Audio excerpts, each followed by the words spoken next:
Welcome to another episode of The Worthy Physician. I'm your host, Dr. Sapna Shah-Haque, reigniting your humanity and passion for medicine. With each episode, we bring you inspiring stories, actionable insight, and expert advice. Get ready for another engaging conversation that could change the way you think and live. Thanksgiving carries a certain expectation of gratitude for togetherness, joy, and having it all together. But for many of us, especially physicians, this season can feel heavy. We're tired, we're holding emotional weight from work and life. Some of us are navigating, maybe being in a sandwich generation, or changes in life, new roles, new boundaries, new positions. Yet the world and sometimes even our own families expect us to show up with a smile and a list of things we're grateful for. Today's episode is about gratitude without guilt. What it means to practice gratitude that is not forced, performative, or rooted in self-betrayal. How to honor what you feel, all of what you feel, while still finding peace. Let's get into it. So let's first discuss the difference between gratitude and guilt. There's a quiet truth we don't talk about enough. Not all gratitude is real, or rather, authentic. Many of us grew up listening that we should be grateful because others have it worse, or because complaining is ungrateful, or speaking up is disrespectful. We've been conditioned as physicians through keep going and be grateful for the privilege to serve. And while all that is true, it does not negate our reality. So I think often we can, not always, can masquerade our guilt as gratitude. It might sound something like, I should just be thankful. I shouldn't feel upset. Look how much I have. I want to keep the peace, especially around the holidays. Or I don't want to ruin Thanksgiving. That's not gratitude. That's guilt wrapped with a bow. Gratitude is truthful. Guilt is actually self-silencing. And as women physicians, especially around this time of year, I think we carry an extra heavy burden. In our families, we're the emotional anchors, and a lot of times at work as well. We're the default organizers, we're the ones checking schedules, prepping food, organizing what the schedules during the holidays are going to look like, managing childcare, and soothing and trying to put out fires and ease the family tension. So many of us step into Thanksgiving already depleted. Then we feel guilty for not feeling joy. But let's try to reframe that. You don't owe anyone a performance. You don't owe anyone pretend gratitude. And there is no moral failure in acknowledging that this year. Or maybe that this year has been hard. So what does that mean? It means that it's okay to maybe be thankful for a day off, but not so thankful or not so happy about the invisible responsibilities that it brings. Real gratitude is spacious, makes room for the hard and the beautiful at the same time. So heading into the holidays with maybe minimal sleep, little ankle biters interrupting every conversation, or wanting your undivided attention, yet there are mountains of things to do in order to get ready for the family meal or to travel.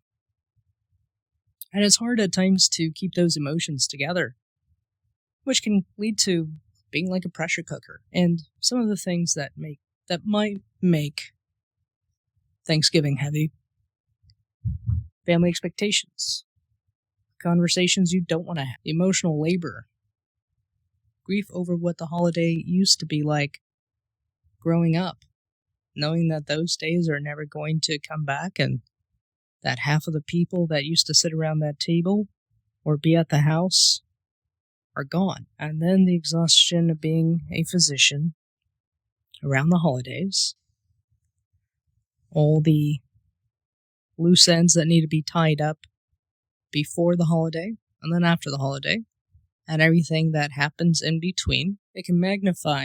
Thanksgiving can magnify what is already happening in life. If you're in the season of transition, the contrast can become sharper. The background noise in life can become louder. If you're feeling burned out or on the edge of moral injury, Thanksgiving can many times feel like one more thing to get through. Gratitude without boundaries becomes emotional labor. We often stretch ourselves thin to avoid disappointing others. We say yes, even when we're tired. We say yes, we say yes, we say yes. The people pleaser kind of kicks in. We agree to conversations we don't want to have. We hold the peace even when no one else is holding it for us. We hold everybody else's peace around us except for ourselves. But you are allowed to protect your peace. Now, what I'm acknowledging here is the exhaustion that does come with holidays and the potential disappointment with not getting the to-do list all done, or the emotional burden, the silent burden that we can carry. That does not mean that gratitude doesn't exist. It can coexist with feeling frustrated and feeling the emotional burden. But let's look at what cultivating gratitude looks like. So what does gratitude without guilt look like? 3 things. 1, micro-gratitude. Not sweeping, I'm grateful for everything, but I'm grateful for my morning coffee. I'm grateful for the quiet moment I got today. I'm grateful for a particular conversation. Small and honest gratitude carries more power than large, forced gratitude. Number 2, letting gratitude stay private. You don't have to declare gratitude for things you're still healing from. Maybe the death of a loved one, a change in life. You don't need to perform appreciation for people who have hurt you, whether it be a friend, a family member, or a colleague. You're not required to make anyone feel comfortable at the expense of your own emotional truth. It is possible to hold that comfort and hold that boundary, and sometimes not saying anything is the strongest move. And number 3, protecting your emotional bandwidth. Ask yourself, what is the one thing I can let go of this year?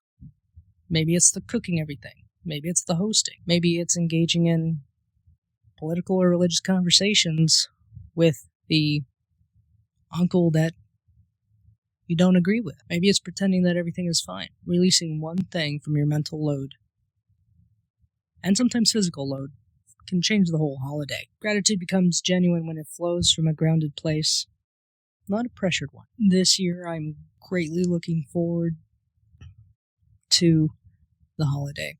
Not because I don't have the emotional load or the invisible load to carry, but it's because I've chosen that it doesn't have to be perfect.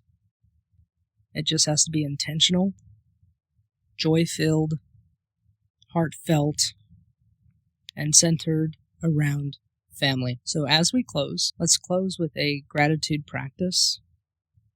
And if you are driving, do this when you have a moment to sit undistracted. You can do this at your kitchen table or in a place where you have a quiet moment to yourself. Find stillness for just a few breaths. Let your shoulders drop. Notice the space you occupy with your whole body from head to toe. Now bring your attention to one thing that feels safe right now. Name it quietly to yourself. Then bring your attention to one thing that feels nourishing.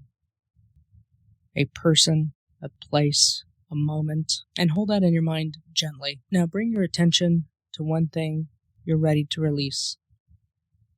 A thought, a responsibility, a pressure, anything. Let it loosen its grip. Now whisper to yourself, gratitude, when I'm ready, peace, even now. Remember, you are worthy of rest, You are worthy of peace, and you are worthy of a holiday that doesn't require you to abandon yourself. Thanks for tuning in to another episode from the Worthy Physician Podcast. If you enjoyed this episode, be sure to subscribe, leave a review, and share it with someone who'd love it too. Don't forget to follow us on YouTube, LinkedIn, Instagram for more updates and insights. Until next time, keep inspiring, learning, growing, and living your best life.